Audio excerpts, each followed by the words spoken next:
Tak mám něco říct o tom, jak se mi hraje v Ostravě po dnešním představení, tady v Akordu.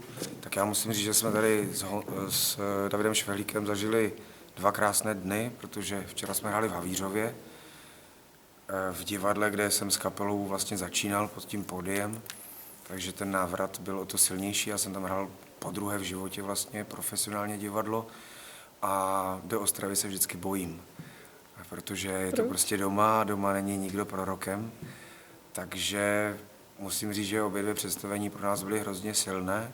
Měli jsme krásný aplaus, takže snad se to i lidem líbilo. Viděl jsem, že asi 4 odešli během představení, což je dobrý výsledek, protože si myslím, že to představení je hodně drsné a není úplně pro ty nejcitlivější nátury.